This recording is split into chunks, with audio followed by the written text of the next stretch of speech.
Welcome to Knicks Buzz. I'm CT. My co-host today, Knicks historian, Long Island teacher of American history, Professor Blanchard. Joining us, he's no stranger to the Knicks beat, 22 years and counting. Welcome back, Marc Berman. How are you, gentlemen? Doing great. CT, EJ, glad to be with you guys. Great. A lot to talk about, gentlemen. Mark, appreciate your time as always in a very, very busy part of the season. The New York Knicks recently, since we last touched base, have been on a slide. They've lost the last three at home, struggles in the Garden as well. Kemba Walker returned coincidentally as well. What have you seen as one of the biggest reasons for the Knicks struggling against these, winnable games? I mean, I have to blame Julius Randle right now. The head of the snake. When the head of the snake is dying on the court, the rest of the body goes with him. And Thursday night at the Garden was as ugly as it's been in a long time with the boos. And I think it came across on television. But to be there live, it was an ugly night. And they let Randall have it on a couple of his turnovers, a couple of his missed shots. What's happening, and you guys are watching it too, I think they're laying off his 3-point shot. So as a result, he doesn't have the angles to drive and get to the basket. He's not getting a lot of calls. But I think Julius was obviously stupendous last season. It's why they were 41 and 31 for the most part. And right now, he's got a battle with the fans. He's battling with the media. His head is not right. I think you have to pin a lot of the blame. I mean, there are other issues, but I think you have to pin a lot of the blame on Julius. And I think you guys have to agree with part of that. Mm. I definitely agree with you. I think that there's some issues with Julius this season. I would just ask you this question: Is Julius right for New York? Was last year an aberration, or should we expect him to be a Knick, long term? It's a great question, EJ, about the long term situation with Julius. He signed the big contract extension, and now the fans have turned on him. I mean, I can't remember a star player in New York, getting such adulation in one season and the very next season evaporates totally. And now he's sort of a villain. I'm telling you, when he makes a couple of mistakes, you hear the groans, you hear the boos. And listen, I understand why Julius is upset. Uh, he he thought that he had gained enough of a leash where if he's having a few tough games or a couple of tough weeks, they're not going to suddenly turn on him like they have. But he's handled it the wrong way. Uh, not talking to the media. He just got fined $25,000, although the Knicks are getting fined. The Knicks actually told us to write that the Knicks did not make Julius Randle available. So the NBA fined the Knicks. It's been 8 of 9 games where he has not spoken to the media. And he should have apologized with his own words. He spoke at practice recently, and he let his Instagram do the talking for him instead of embellishing on it. When we asked him, do you have more to say about, the fan situation? And he said, I've already addressed it. And he repeated it 4 or 5 times. Is he cut out for New York right now? EJ, it does not look like it one bit. And you have to worry, what is his long-term future, especially with a trade deadline coming and Jeremy Grant available? Yes, great question, EJ. And just stemming off of that, Mark, you know, James Dolan, is in the arena as well most nights. There, he sees the reaction and the crowd reaction towards Obi Toppin as well. Obi Toppin, the fans, the decibel levels reach a different level when Obi Toppin does something great. He is adored by the fans. And on the flip side, Julius now getting booed. Now, I say that because the organization does have decisions to make as well. So, with that said, what happened the other night with Tom Thibodeau against, when the Knicks were in foul trouble, the crowd was chanting Obi, Obi, Obi, and he brings in Alec Burks as well. So that is a situation that has caused, I guess, a rift between Tibbs and the fans. Yeah, listen, I'm not a big Obi fan like the fans. He's got a great name to chant, but he has shortcomings. He's not a good 3-point shooter. In fact, he's becoming a little gun shy. He's passing up some open looks. And I'm told in practice he makes a lot of mistakes on the defensive end. Thibodeau is big. If you're not performing well in practice, he's not going to give you the minutes in the game. The minutes are shrinking. I wonder when Cam Reddish starts playing, which could be Sunday, if they try a small ball lineup with Reddish at the 4, because the scouts I've talked to said that, this guy could play 3 positions, the 2, 3, and the 4. Yeah, the fans love him. Thibodeau doesn't see enough of a two-way game. And, he's a great dunker and is so exciting and he runs the floor. But efficiency-wise, Thibodeau doesn't trust him. I think he's way too hard on Obi, but it is a battle with the fans. And I would love to hear, EJ, what you think of Obi's game at this point. I mean, you have to admit, guys, that in the last few weeks, he looks a little less confident. Well, I mean, naturally, I think he's a little less confident because it's kind of clear the coach lacks the confidence in him when the crowd is chanting Obi's name, and the camera pans exactly at Obi's face, and Tibbs looks at him and looks past him towards Alec Burks. It's the ultimate comedy. But I think that there might be another issue. I think Obi's part of a long line of players we've drafted. And you have to ask the question, well, if we're not going to use this player or develop this player, why do we draft this player? Yeah. We can go player after player. It's the same song, Frank Ntilikina, Kevin Knox. Is it Obi's turn now? And so I would throw the question back to you guys. Is it an Obi problem or is it a developmental problem where we're drafting these players and we don't seem to understand what we want to do with these players? It's a great point. He's the 8th pick in the draft. And right now he's getting 9 minutes a game. I mean, last night he played more because Randall was benched in the 4th quarter. CT, I mean, I debate with Knicks fans all the time and with my colleagues about Obi. I mean, my colleagues know that I'm not a big Obi fan. Do you see more than I see? Because I see a player who's limited in a half-court situation, and he needs a point guard, and he needs Derrick Rose back. Kemba Walker is just not that creative point guard. That's why I'd love to see them get a Jalen Brunson, who's an old-school playmaker. Maybe could get more out of Obi. But CT, do you see more than I see? I mean, at the moment, it's hard to tell what Obi's ceiling can be because he hasn't been given, sizable minutes for a consistent stretch as well. So I guess my analysis on Obi is predetermined, to be determined. But at the same time, I think the organization had a much more glaring need at the guard spot.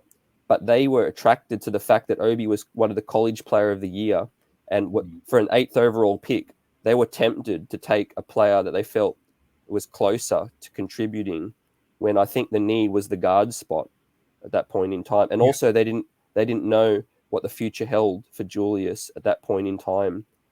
So with that said, businesses always need to pivot, and Leon Rose now needs to make that decision, Mark, because again, you're hurting Obi's trade value and you're also limiting his opportunity to be showcased.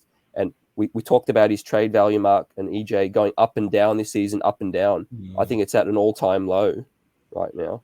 It is. And, you talk about that draft. So Leon Rose obviously ran CAA. Obi Toppin is a CAA client. They've known Obi for a few years there.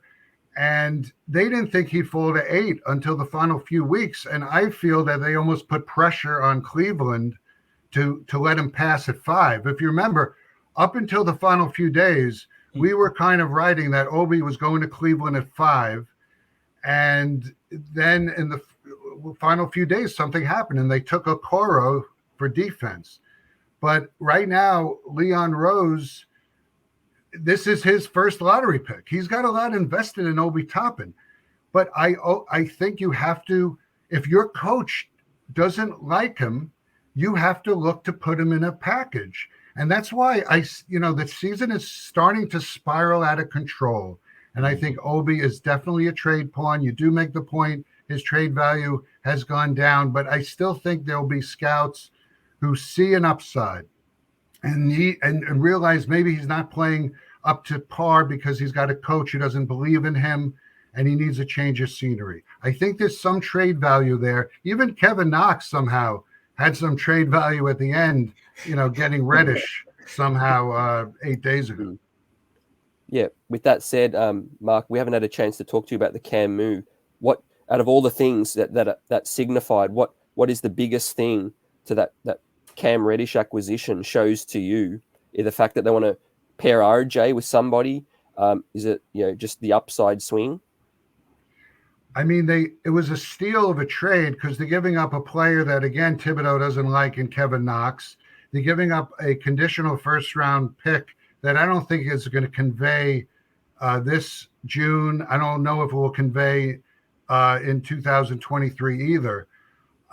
So they had to stockpile another asset. And I think that's what that trade was about, to stockpile more assets. So in a big deal, maybe you could, if you're getting a superstar back, a real, all-star talent, you could maybe put RJ Barrett, ironically, in a deal. It was a good trade in that sense, that it's another asset. Now Thibodeau has to figure out what to do with him. And Sunday might be the day. He may make his debut on Sunday.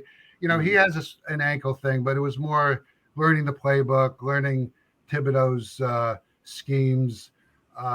So we may see him Sunday, and I am fascinated to see what Thibodeau does with him. Who's going to lose out on minutes? He loves Alec Burks. Kemba's back at point guard, so Alec has to play on the wing. Thibodeau has never seemed actually thrilled about this deal because he's used the word, we have a logjam at the wing. So Thibodeau has to figure this out. I think deep in his heart, Thibodeau wants to yank Kemba Walker out of the rotation again, put Burks back at point guard, and that opens up minutes for Cam. Which is kind of scary. I would ask you the question too, should we be somewhat worried about this Cam Reddish deal? Because is this an opportunity for the Knicks to devalue yet another asset? Asset after asset we've had, unlike other teams, like, for example, the Lakers, who are able to take players who have promise and for some reason they hold their value, and you can trade a Brandon Ingram and get, back major players. It almost seems as if every player we have that was an asset at some point, the value becomes depressed. So should we be somewhat worried about it?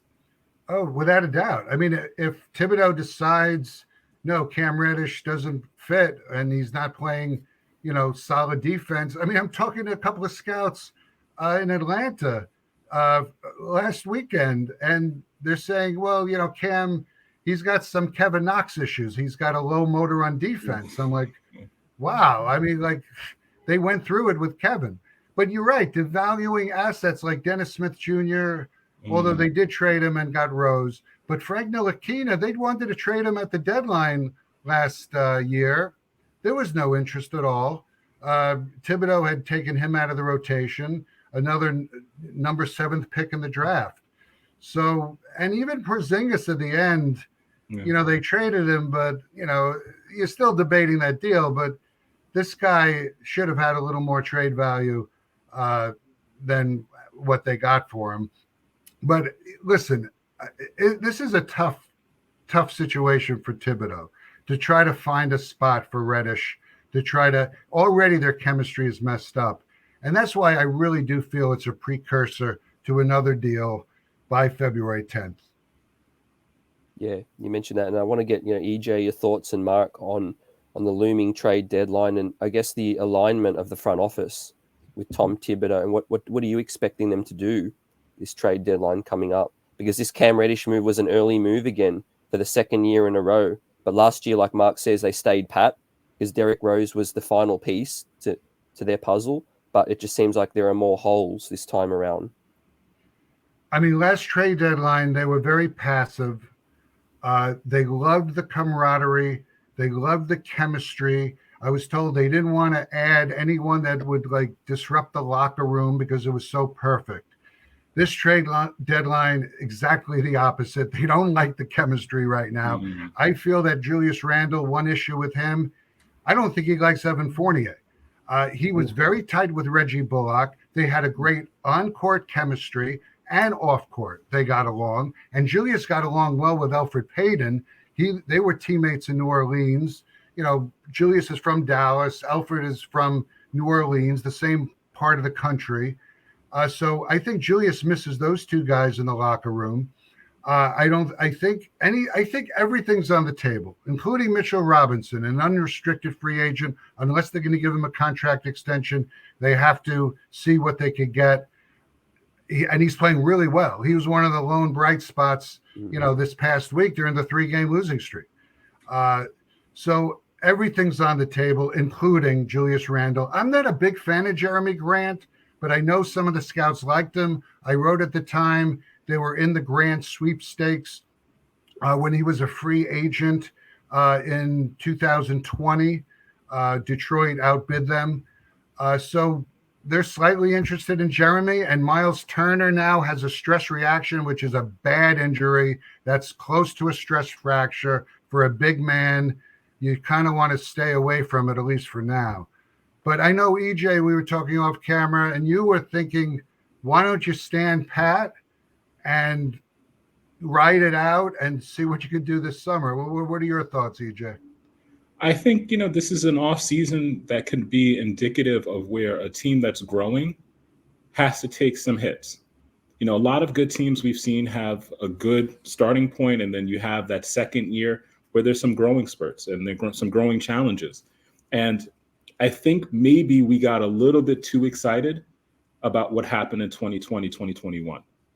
And the excitement in New York City and shutting down 7th Avenue after one playoff victory.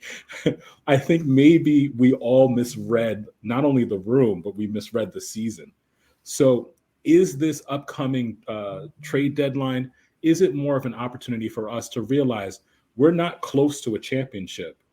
We're actually years away from a championship. And instead of making some grand, sweeping, bold move to try to win a championship and actually end up in salary cap hell, maybe we realize what we actually are.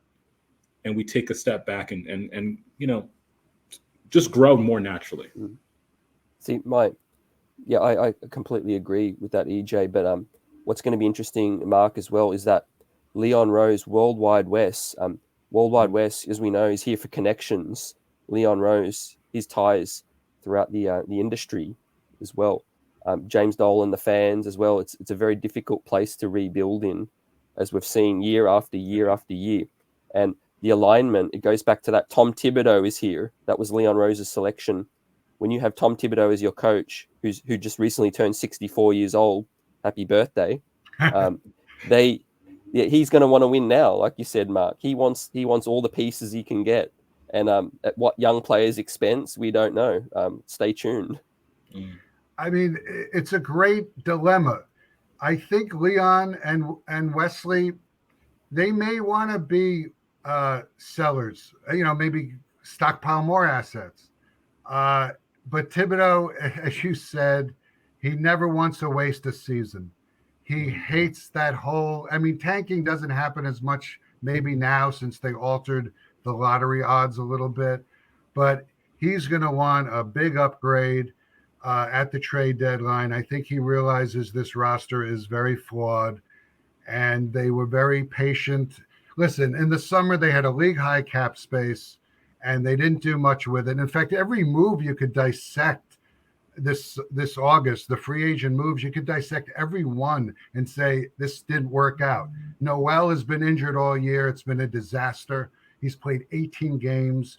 Fournier has been up and down, and last night he didn't have any legs. His shot was way off.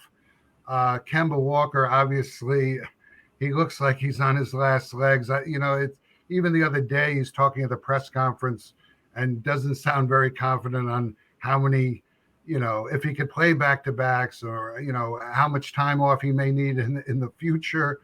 And then they re-signed Derrick Rose, who was injury-free last season, and then all of a sudden he needs ankle surgery. And when is he coming back? Maybe late February.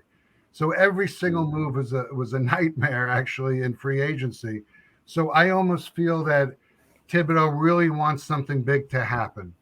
And listen, I'm told that there's too many chefs in the kitchen right now, and everyone maybe not.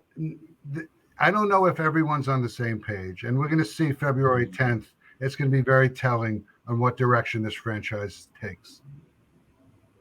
Yeah, because EJ, you could see the frustration, the stress starting to creep in with an intense coach. Mark, I want to ask you, after the game, RJ Barrett stepped up on the dais, and he showed some frustration as well. Players unable to keep their cool after the games. I know it's not the easiest of things to face a tough question and things like that, but it just seems like some of that frustration is rubbing off on everybody.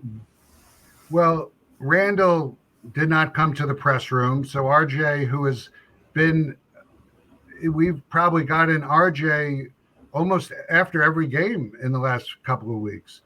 And yeah, I had asked him about the booze, because he had made a reference how other teams, they get up to play in the Garden, and he had mentioned that I thought we played hard.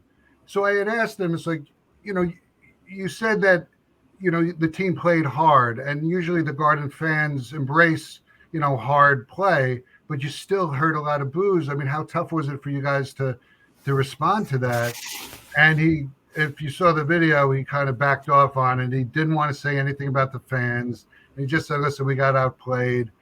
And he's been a leader.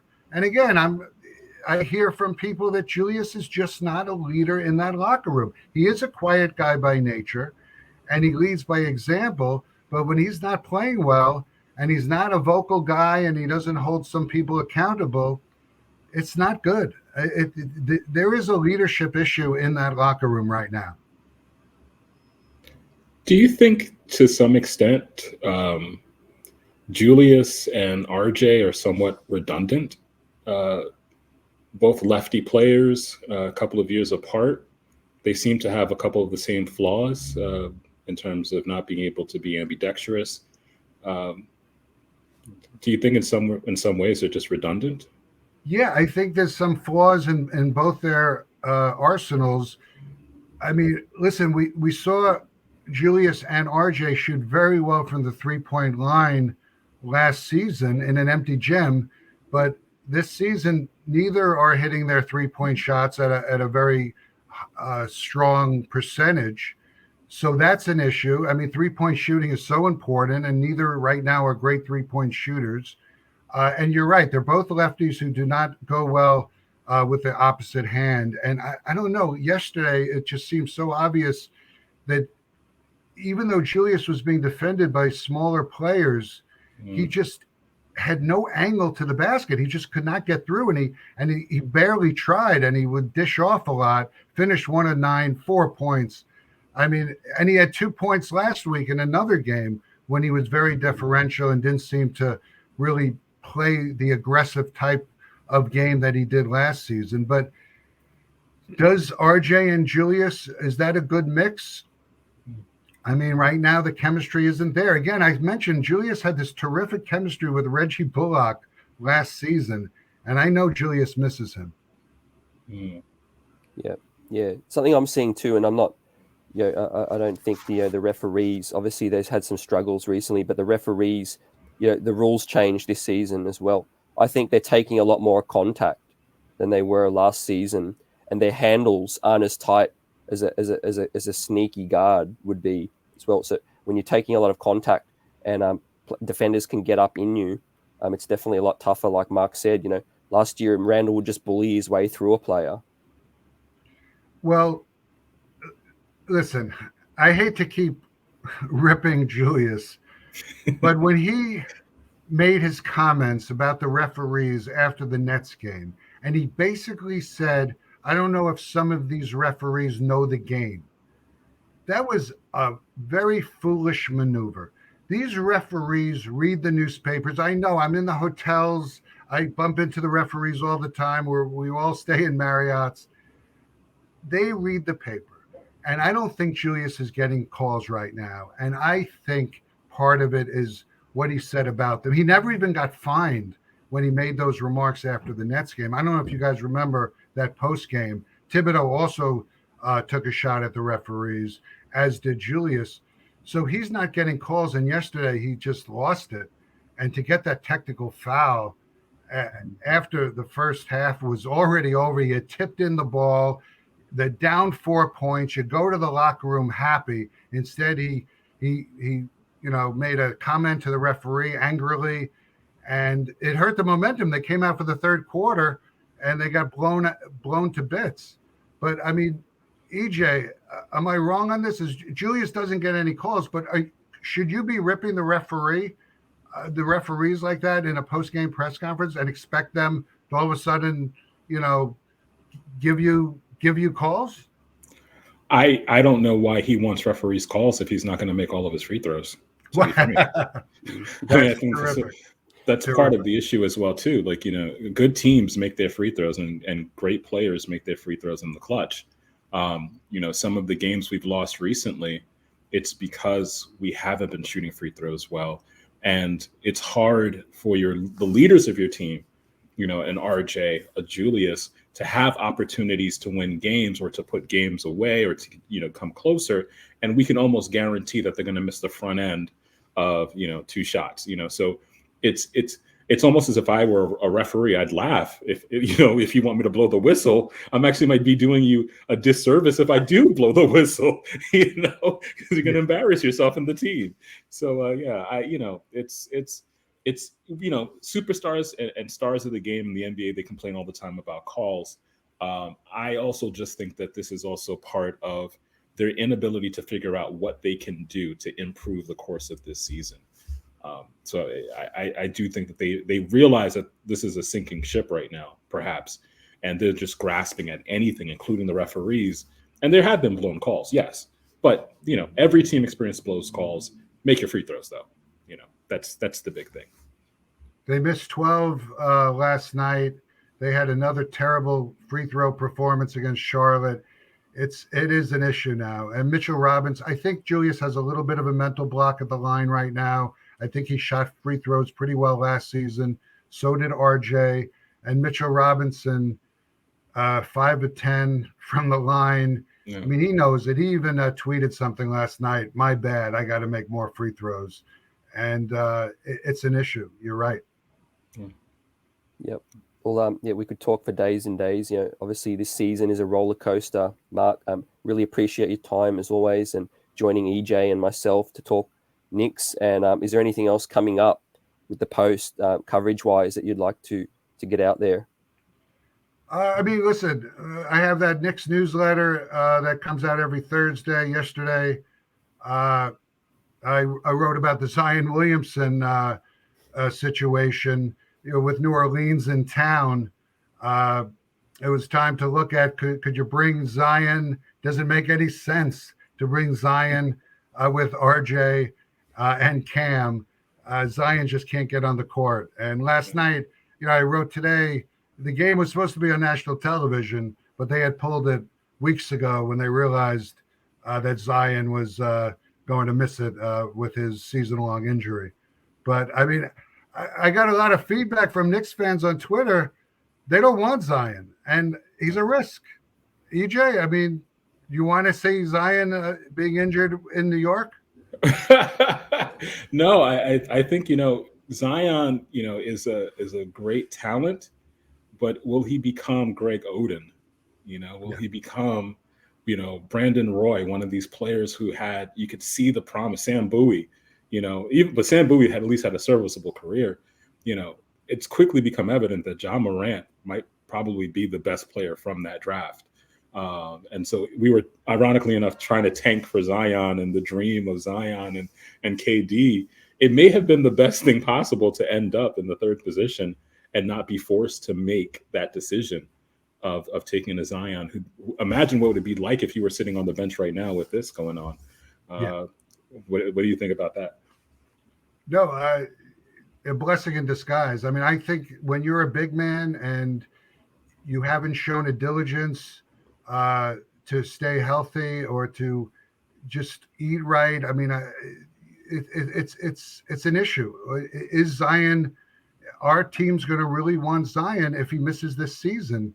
I mean, CT. I mean, do you think it's worth? I mean, if there's any player in the NBA, as I wrote, to take a gamble on, it is Zion Williamson, because when he's on the court, it's spectacular. But is he going to stay healthy during his career? He's only 22.